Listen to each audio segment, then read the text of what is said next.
10ஆம் வகுப்பு பொதுத் தேர்வில் தேர்ச்சி பெறாத மாணவர்களுக்கு ஜூலை 2 முதல் துணைத் தேர்வுகள் நடத்தப்படும் என தெரிவிக்கப்பட்டிருக்கிறது. விவரங்களுடன் செய்தியாளர் தமிழரசி இணைந்திருக்கிறார். தமிழரசி, விவரங்கள்.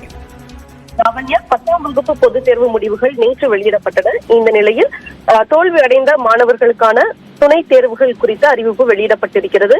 இதில் ஜூலை 2ஆம் தேதி முதல் 8ஆம் தேதி வரை இந்த தேர்வுகளானது நடைபெற இருக்கிறது. இந்த தேர்வினை எழுதுவதற்கு மே 15ஆம் தேதி முதல் ஜூன் 1ஆம் தேதி வரை விண்ணப்பிக்கலாம் என்று அரசு தேர்வுத்துறை அறிவித்துள்ளது. இது குறித்து அரசு தேர்வுத்துறை இயக்குனர் வெளியிட்டிருக்கக்கூடிய செய்தி குறிப்பில் 10ஆம் வகுப்பு மாணவர்களுக்கான பொதுத் தேர்வு முடிவுகள் வெளியிடப்பட்டிருக்கக்கூடிய நிலையில் துணைத் தேர்வு ஜூலை மாதம் 2ஆம் தேதி முதல் 8ஆம் தேதி வரையில் நடைபெறும் என தெரிவிக்கப்பட்டிருக்கிறது.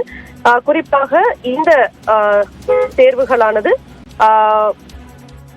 ஜூலை 2ஆம் தேதி தமிழ் மற்றும் இதர மொழி பாடங்களுக்கும், ஜூலை 3ஆம் தேதி ஆங்கில பாடத்திற்கும், ஜூலை 4ஆம் தேதி கணக்கு பாடத்திற்கும், ஜூலை 5ஆம் தேதி அறிவியல், ஜூலை 6ஆம் தேதி விருப்ப மொழி பாடம், ஜூலை 8ஆம் தேதி சமூக அறிவியல் மொழி பாடத் தேர்வுகள் நடைபெற இருக்கிறது. ஆக அறிவிப்பு வெளியிடப்பட்டிருக்கிறது. லாவண்யா, விவரங்களுக்கு நன்றி தமிழரசி.